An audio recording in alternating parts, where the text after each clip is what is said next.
Kali ini saya akan membahas topik phishing, ancaman cyber yang mengintai di balik email atau link palsu.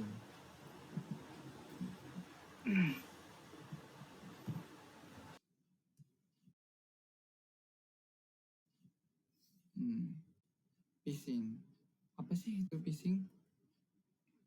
Phishing adalah salah satu bentuk serangan cyber yang menggunakan teknik penipuan untuk mencuri informasi sensitif. Di situ kan kita dijelasin di PPT tersebut, yang pertama yaitu phishing adalah serangan cyber yang menipu korban agar memberikan data pribadi. Data pribadi seperti username, password, pokoknya informasi sensitif. Yang kedua yaitu biasanya melalui email, pesan, atau situs palsu. Phishing itu memiliki tujuannya itu untuk mengecoh korban sebenarnya, mencuri informasi sensitif seperti password atau data seperti kartu kredit. Tujuan phishing itu enaknya bilang itu seperti mengecoh korban agar tanpa sadar memberikan data pribadi kepada penyerang.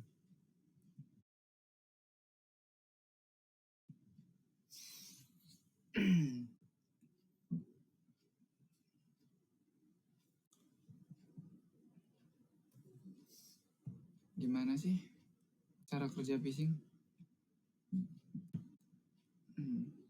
Cara kerjanya itu biasanya dimulai dari email atau pesan yang tidak resmi. Yang pertama itu biasanya pelaku itu mengirim email palsu dengan link menuju situs tiruan. Cara kerjanya tuh biasanya mulai dari email, pesan yang kayaknya tampak resmi, cuman sebenarnya itu palsu. Yang kedua, setelah kita dikirimi itu, kita sebagai korban itu tertipu dan memasukkan data login di situs palsu. Korban yang dapat link tersebut itu mengarah ke situs palsu yang menyerupai web asli. Nah, setelah kita tertipu, data yang kita masukkan tadi itu langsung terkirim ke pelaku. Jadi begitu. Dan selanjutnya teknik phishing yang umum digunakan.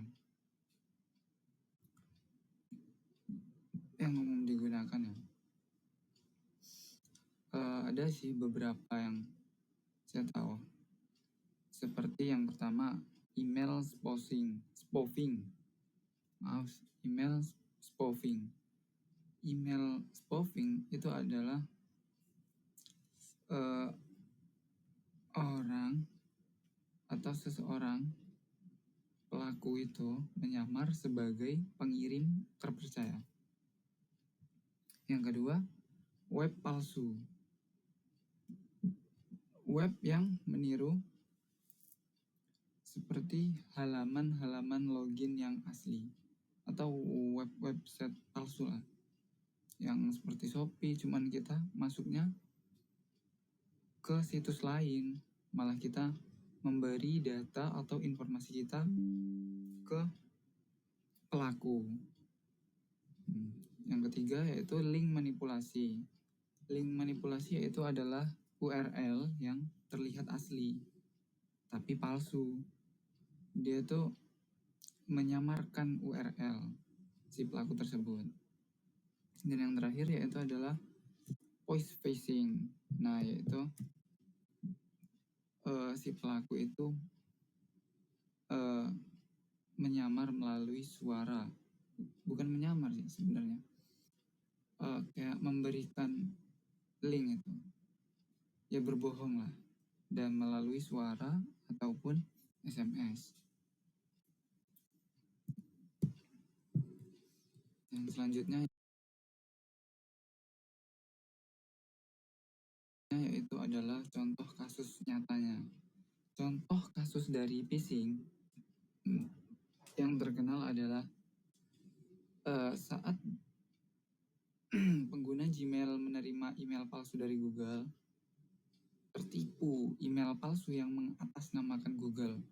Jadi contoh seperti ada si oknum, si pelaku tersebut mengirim situs untuk meminta data atau informasi pribadi kita melalui email dengan mengatasnamakan Google atau mengatasnamakan situs yang resmi. Jadi kita terkecoh. Nah, setelah kita mendapat pesan tersebut, link itu ternyata mengarah ke login Gmail palsu. Dan setelah kita login, ternyata akun kita yang kita masukkan tadi sudah diambil alih, atau data pribadi kita yang sudah kita masukkan itu masuk ke pelaku tadi. Yang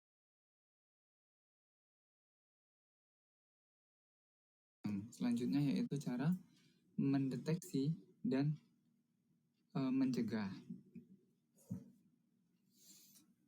Mencegah dan mendeteksi itu ada 4 tahap.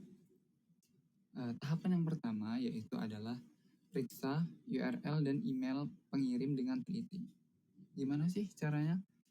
Ya kita lihat tadi, ini beneran nggak, resmi nggak, apakah ini benar atau palsu gitu. Yang kedua yaitu jangan klik link mencurigakan. Kita udah kekirim nih, udah ada email nih yang masuk, kita udah ngecek bener apa enggak. Kalau kita masih ragu, kok ada link di situ kan? Ternyata link itu mencurigakan nih, kita nggak tahu asal usulnya. Itu benar atau enggak? Nah, lebih baik jangan diklik, jangan ditekan. Lebih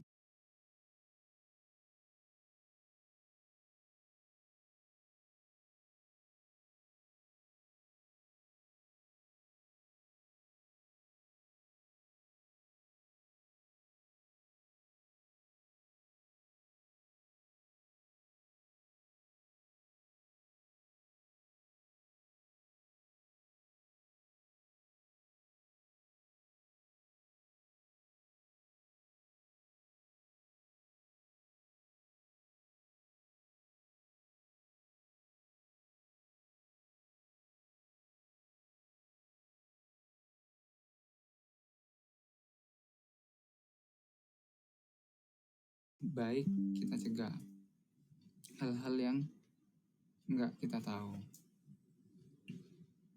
Yang langkah selanjutnya yaitu gunakan 2FA. 2FA itu adalah two factor authentication atau verifikasi dua langkah.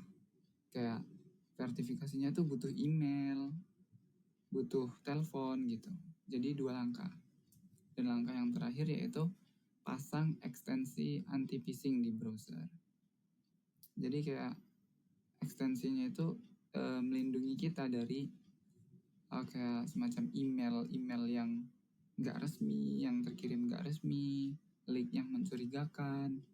Jadi gitu. Nah, yang terakhir yaitu kesimpulannya, penutup. Jadi kesimpulan yang bisa kita dapat yaitu phishing itu mudah untuk menjebak karena memanfaatkan kelemahan manusia. Phishing itu kesimpulannya ya satu serangan yang mudah menjebak korban karena memanfaatkan kelengahan kita. Jadi harus tetap waspada terhadap email dan link yang mencurigakan. Jangan mudah memberikan informasi pribadi secara online.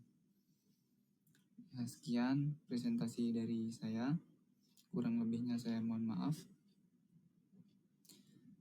Saya akhiri wabillahi taufiq wal hidayah. Wassalamualaikum warahmatullahi wabarakatuh.